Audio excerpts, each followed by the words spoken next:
Hello all of you, welcome back to my channel. मैं आज आप लोगों के लिए लेकर आ चुकी हूँ एक कलेक्टिव रीडिंग जिसका टॉपिक रहने वाला है कि ईश्वर आपको क्या चेतावनी देना चाहते हैं। क्या मैसेज है आपके लिए जो आपको अवेयर करेगा, जो आपको ज़्यादा अटेंटिव बनाएगा, या किस चीज़ के लिए ज़्यादा आपको अवेयर और अटेंटिव करना चाहते हैं। ये रीडिंग जनरल है, कलेक्टिव है। हो सकता है कि आपकी सिचुएशन के साथ एक्यूरेटली रेजोनेट करे, हो सकता है सिर्फ कुछ % रेजोनेट करे। तो ओपन माइंडेड होकर सुनिएगा और ज़बरदस्ती अपने आप को रीडिंग में फिट इन करने की कोशिश मत कीजिएगा। जितना आपके साथ रेजोनेट होता है उतना ही एक्सेप्ट कीजिए एंड लीव द रेस्ट। चलिए, without wasting any more time हम रीडिंग स्टार्ट करते हैं और देखते हैं यहाँ पे कि ईश्वर आपको क्या चेतावनी देना चाहते हैं।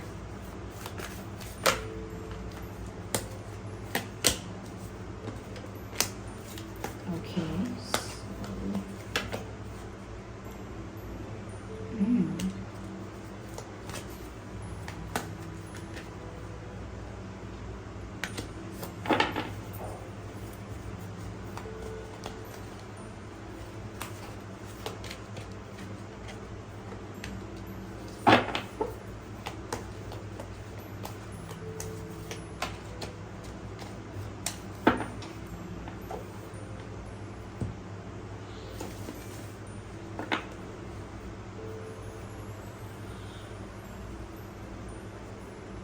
Justice, 3 of Pentacles, 8 of Pentacles, okay, and the Emperor। ठीक है, तो क्या चेतावनी है यहाँ पर आपके लिए। डिवाइन आपको क्या चेतावनी देना चाहते हैं। ईश्वर, यूनिवर्स आपको क्या चेतावनी देना चाहते हैं, हम यहाँ पर ये जानेंगे।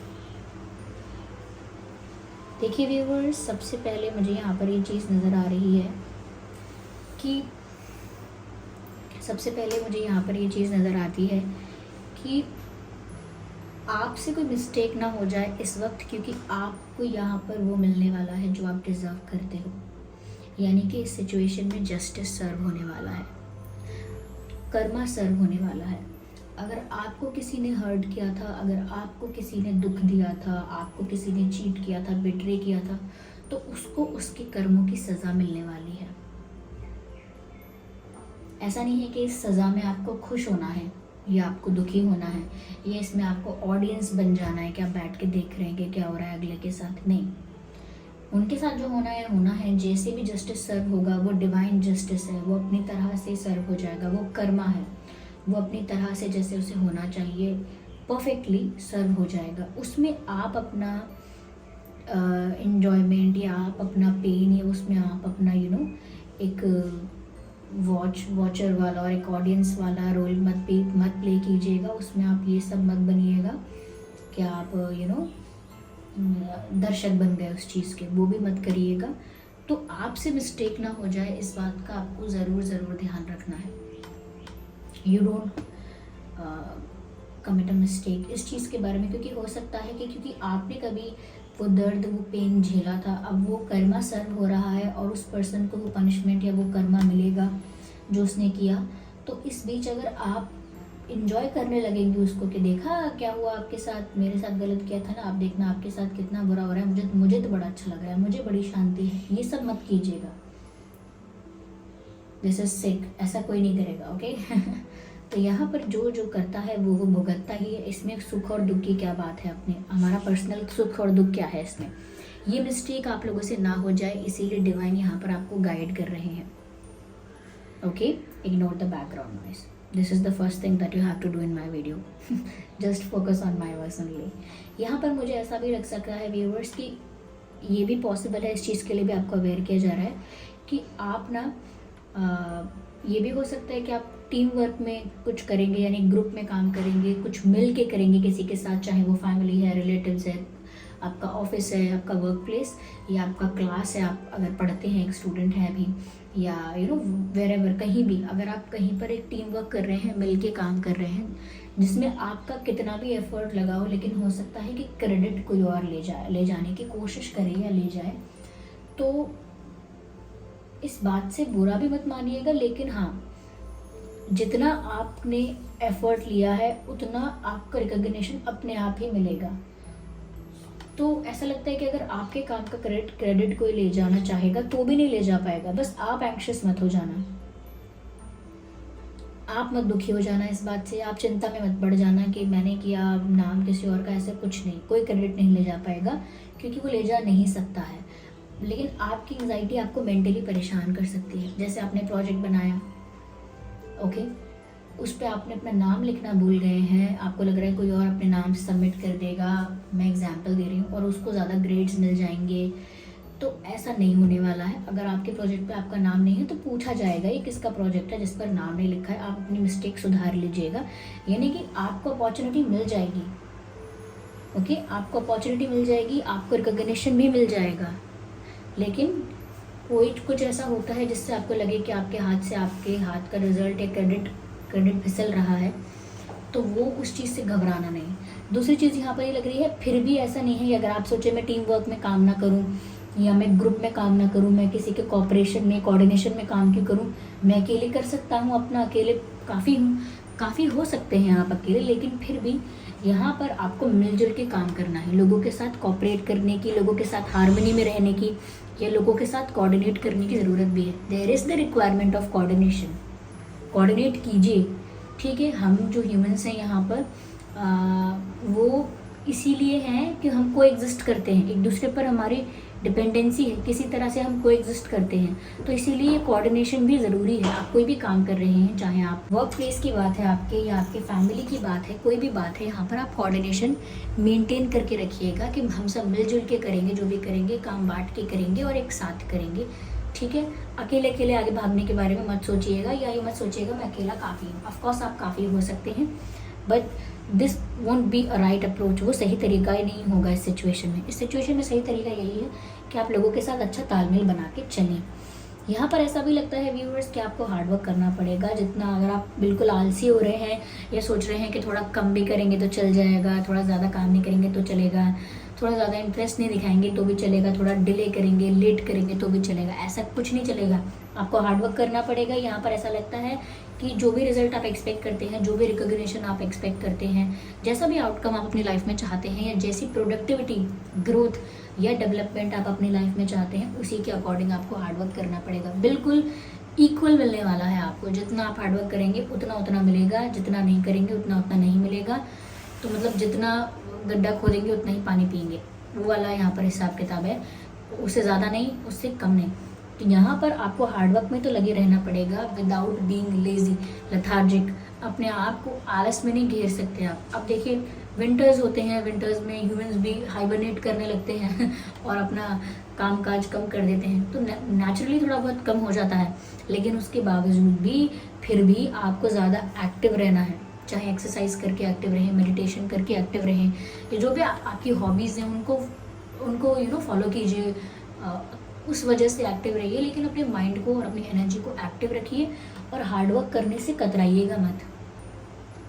आपका ये हार्डवर्क आपको डेफिनेटली वो रिवॉर्ड, वो रिजल्ट या वो आउटकम ज़रूर देगा जो आप डिज़र्व करते हैं। वेस्ट नहीं जाएगा, यस, वेस्ट होगा भी नहीं। लेकिन मेहनत करने से पीछे मत हटिएगा। बात आपके करियर की हो, अगर ये बात आपके फाइनेंसिस की हो, जो भी हो, do that and give your best, अपना बेस्ट दीजिएगा, क्योंकि ये आपको बाद में भारी पड़ सकता है अगर आप अपना हार्डवर्क जम के नहीं करेंगे। आलस कर जाएंगे ना व्यूअर्स, चाहे वो कुछ भी हो, आलस छोड़ दीजिएगा। ये आलस बला हो जाएगी आपके लिए आलस है ही बुरी बला, आपके लिए क्या हो जाएगी, हम सभी के लिए बला है, ठीक है। मुझे ऐसा लगता है कि फोकस से डिस्ट्रैक्ट नहीं होना है। हो सकता है आपके फ्रेंड्स, आपके फैमिली मेम्बर्स, आपका प्यार कुछ ना कुछ ऐसा आपके साथ करें जिसकी वजह से आप थोड़ा सा डिस्ट्रैक्टेड फील कर सकते हैं। वो नेगेटिविटी भी हो सकती है और कहीं पॉजिटिविटी तो इस तरह की हो सकती है कि उनका इंटेंशन आपका ध्यान डिस्ट्रैक्ट करने का नहीं है, तो इसीलिए वो तो पॉजिटिव है अपने तरीके में, लेकिन आप उस चीज़ से भी डिस्ट्रैक्ट हो सकते हैं। जैसे कोई कहीं घूमने जा रहा है, एंजॉय कर रहा है, आप उस वक्त नहीं कर पा रहे हैं, तो आपका ध्यान वहाँ लग गया, अरे वो घूमने गए, मैं नहीं जा पाया, वो ऐसा होता है ना। या कोई चीज़ कोई अपनी लाइफ में बड़ी सक्सेस एंजॉय कर रहा है और आप अभी छोटी सक्सेस भी नहीं प्राप्त कर पाए, तो देखें उसको, वहीं आपका दिमाग लग गया, अरे वो कितना सक्सेसफुल। तो कहीं ना कहीं दूसरे तो अपनी लाइफ में ठीक ही कर रहे होंगे, हो सकता है उसकी वजह से भी आप कहीं ना कहीं डिस्ट्रैक्ट हो जाएं, तो उस चीज़ से बचाइएगा अपने आप को।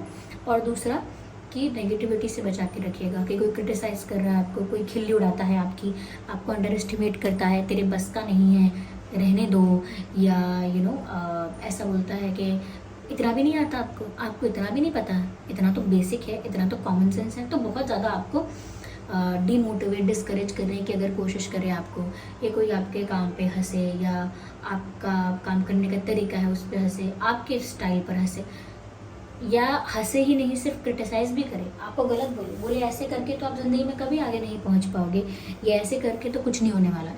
कोई कितना भी बुरा बुरा बोले, क्योंकि देखिए मैंने वर्स्ट से वर्स्ट आपको बोलने की कोशिश की एग्जाम्पल्स में ही, जिससे आपको समझ में आ जाए कि लोग बहुत बुरा बोलते हैं, बोल सकते हैं, हो सकता है कोई डिसरिस्पेक्ट भी कर दे, लेकिन फोकस लूज मत करना अपना। जो आपका फोकस है वहीं रखना फोकस, डिस्ट्रैक्ट नहीं होना। ये डिस्ट्रैक्शंस हैं, आते हैं जब इंसान सफलता की तरफ बढ़ रहा होता है, तो ऐसे डिस्ट्रैक्शंस आते हैं, ठीक है। हार्डवर्क करने का वक्त आता है तो नेगेटिविटी जो होती है, वो नेगेटिविटी इस तरह से वर्क करती है कि इंसान को लेज़ी बनाएगी, लेथार्जिक बनाएगी, आलसी बना देगी, वो कुछ करना ही नहीं चाहेगा। तो वहाँ से भी वो भी एक डिस्ट्रैक्शन हो गया आपके लिए, वो भी एक लॉस है। और आपके साथ अच्छा हो रहा हो, दूसरे के साथ बुरा हो रहा हो, यानी कि दूसरे को कर्मा सर्व हो रहा है, तो उस चीज़ में मज़ा मत लीजिएगा। यहाँ पर मुझे ऐसा लगता है अपनी पावर में आपको स्टैंड करना है व्यूअर्स। ऐसा लगता है कि जैसे अपने ही डिसीजंस को लेकर आप अगर श्योर नहीं रहेंगे, या अपनी बातों को लेकर आप कॉन्फिडेंट नहीं रहेंगे, अपने पर्सपेक्टिव को लेकर अगर आप अटल नहीं रहेंगे, अटल अमर नहीं रहेंगे कि आपका पर्सपेक्टिव जो है वो है, जो आपकी सोच है वो है, तो कहीं ना कहीं लोग आकर बहुत ज़्यादा आपको इन्फ्लुएंस करेंगे। और इन्फ्लुएंस का मतलब ये नहीं है कि आपका क्या जाएगा उसमें, वो लोग अपने फ़ायदे के लिए करेंगे आपको इन्फ्लुएंस। अब सोचिए, मुझे भी कल को वाइट ड्रेस की ज़रूरत है और आप ड्रेस लेने गए कोई, तो जस्ट बिकॉज मुझे ज़रूरत है, मैंने आपसे कहा वाइट ड्रेस ले लो, वाइट अच्छी लगेगी आप पर, क्योंकि कल को मुझे भी वो यूज़ करने का मौका मिलेगा, तो मेरा काम बन जाएगा। तो इसमें आपका तो कोई नुकसान नहीं हो रहा, लेकिन दूसरे अपना काम बनाने का प्रयास कर सकते हैं। तो मैं ये नहीं कह रही कि आपको क्या प्रॉब्लम होगा, आप तो अगर दूसरे का काम निकलता ही है आपसे, तो आपको टेंशन क्या है इसमें, अगर आपका कोई नुकसान नहीं हो रहा, ठीक है। लेकिन बहुत हद तक वो आपका ओपिनियन वहाँ पर नहीं लिया जा रहा कि आपको किस कलर का ड्रेस चाहिए, आपको क्या चाहिए था, आप क्या पसंद करना चाहते हैं वहाँ पे, कि दूसरे का काम तो बन ही रहा है, लेकिन आपके डिसीजन का क्या, आपकी प्रेफरेंस, आपकी चॉइस का क्या। तो इसीलिए यहाँ पर अपने डिसीजन में आपको स्ट्रांग रहना है। यहाँ पर ऐसा लगता है अपनी लाइफ को खुद लीड करना है, दैट इज़ वेरी इंपॉर्टेंट। अपनी लाइफ का जो कंट्रोल है, जो स्टीयरिंग व्हील है, वो किसी और के हाथ में नहीं देना कि लो भैया मैं तो थक गया, टायर्ड हो गया, एग्जॉस्ट हो गया, ना मुझे ज्ञान ना मुझे बुद्धि, लो आप पकड़ो मेरी जो गाड़ी है उसका जो स्टीयरिंग है आप संभालो, और मैं बस बैठ के देखूंगा कि आप कहाँ ले जाओगे मुझे। ऐसा नहीं करना है। किसी और से इतना भी एडवाइस मत लीजिए, इतना भी सजेशंस मत लीजिए कि उनके सजेशंस के बिना आपकी गाड़ी ना बढ़े आगे। कहने का मतलब है कभी कभी किसी से एडवाइस लेना, आप कोई ऐसा जो सच में आपका मेंटोर है, सच में आपका वेल विशर है, सच में इतना एक्सपीरियंस्ड है, या सच में इतना मैच्योर है, इतना ज़्यादा विजडम उसके अंदर है कि उनसे आप एडवाइस लेते हैं, फिर उसको समझने की कोशिश करते हैं, आपके लिए अच्छी है तो अप्लाई करते हैं, वो सब ठीक है। लेकिन बार बार सबसे पूछ के करना, सबसे सुन के करना, जान के करना सब लोगों से, वो सब रहने दीजिए। अपनी लाइफ को खुद कंट्रोल कीजिए, अपनी लाइफ का जो चार्ज है वो अपने हाथों में लीजिए। जब तक आप नहीं संभालेंगे ना, बोलेंगे तू चला गाड़ी, तू चला, मुझसे तो नहीं होगा, मैं तो नहीं चला पाऊंगा, तब तक दूसरे लोग गाड़ी चला के यहाँ वहाँ आपको ले जाते रहेंगे, आप वहाँ नहीं पहुँच पाएंगे जहाँ आपको जाना है, जब तक आप गाड़ी खुद नहीं चलाएंगे। ये तो सिर्फ एग्जाम्पल है। तो यहाँ पर आप ध्यान रखिएगा कि अपनी लाइफ को खुद लीड करिए, अपने डिसीजंस को खुद लीजिए, ओके, अपने पर्सपेक्टिव से, अपनी सोच के हिसाब से। और जो कंट्रोल है आपकी लाइफ का वो किसी और के हाथ में मत जाने दीजिए। ज़्यादा एडवाइस मत लीजिए किसी से, ठीक है ना। जो भी इंसान एडवाइस देगा वो अपने एक्सपीरियंस के हिसाब से देगा, और उसमें भी बहुत इंपॉर्टेंट है कि वो आपका वेल विशर होना चाहिए। वरना कोई कितना भी एक्सपीरियंस्ड हो, अगर वो आपका वेल विशर नहीं है तो उसी की एक एडवाइस भी आपका बहुत सारा नुकसान कर सकती है। तो ध्यान रखिएगा इस बात का, okay.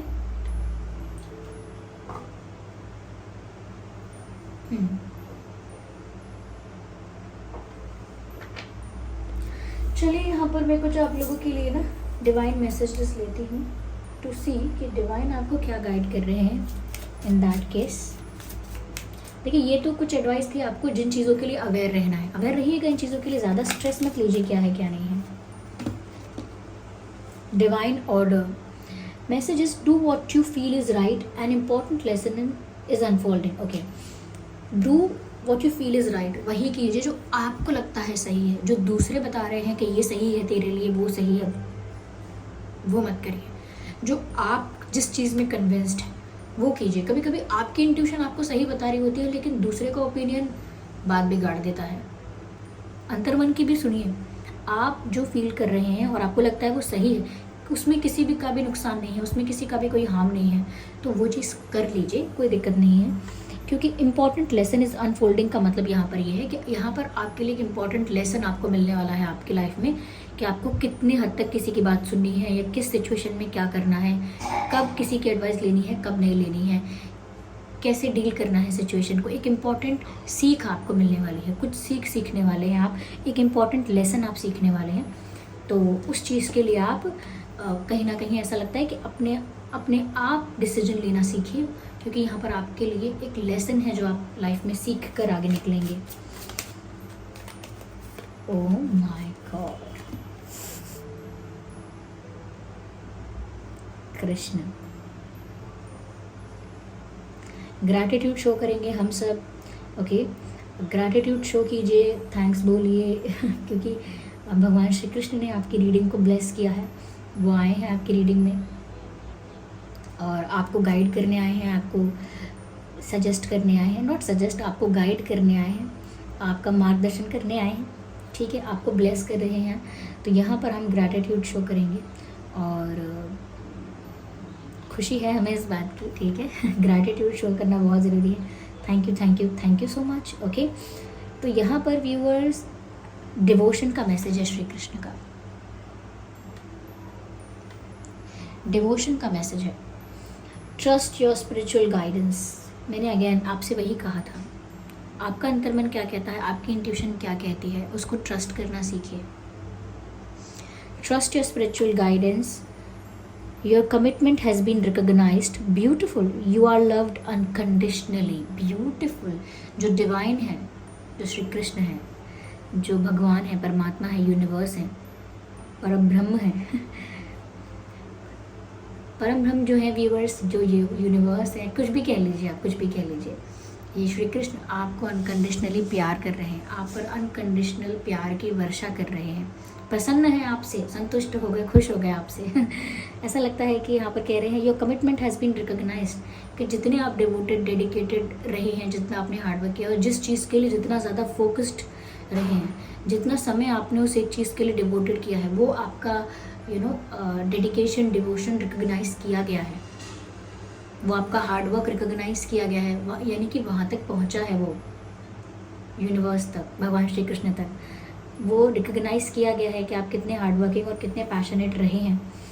And trust your spiritual guidance, बस जो आपकी इंट्यूशन आपको गाइड कर रही है उसी के थ्रू आपको डिवाइन गाइड करते हैं। इसीलिए यहाँ पर मैंने अभी आपसे ये कहा था कि दूसरों की बातें कम सुनिएगा, अपने अंतर्मन की ज़्यादा सुनिएगा, क्योंकि यहाँ पर श्री कृष्ण भी आपको यही एडवाइस दे रहे हैं कि अपनी स्पिरिचुअल गाइडेंस को ट्रस्ट कीजिए, क्योंकि आपकी इंट्यूशन के थ्रू ही भगवान आपको गाइड कर रहे हैं। ओके, तो अपनी इंट्यूशन को इग्नोर नहीं करना है। चलिए एक कार्ड और लेते हैं, just one more card,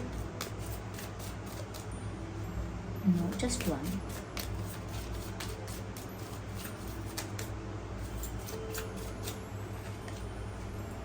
Open communication, give a weight off your chest, speak with love and be heard. Okay, open communication. तो व्यूअर्स यहाँ पर ऐसा लगता है कि रेजिस्टेंस क्रिएट मत कीजिए कम्युनिकेशन में, बात यानी कम्युनिकेशन, एक ओपन कम्युनिकेशन इम्पॉर्टेंट है।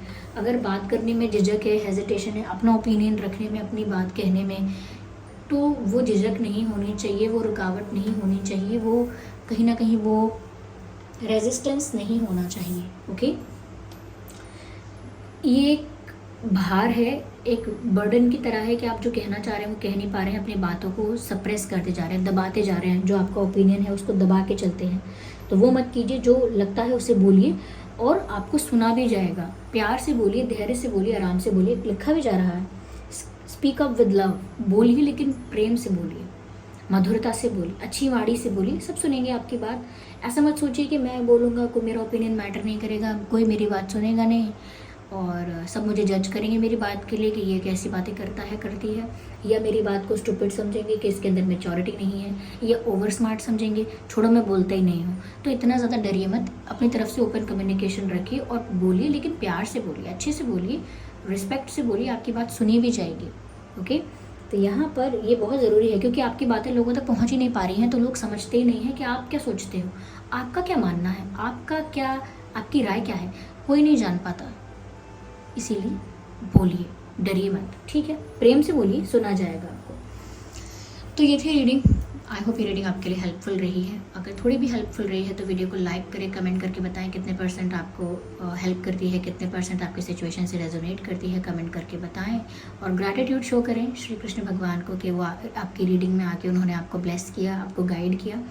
और सब्सक्राइब करें ड्रीम टैरो चैनल को और बन जाए हमारी छोटी सी फैमिली का हिस्सा। चलिए फिर मिलते हैं अगली रीडिंग में, तब तक के लिए bye bye family, love you all, bye bye, take care.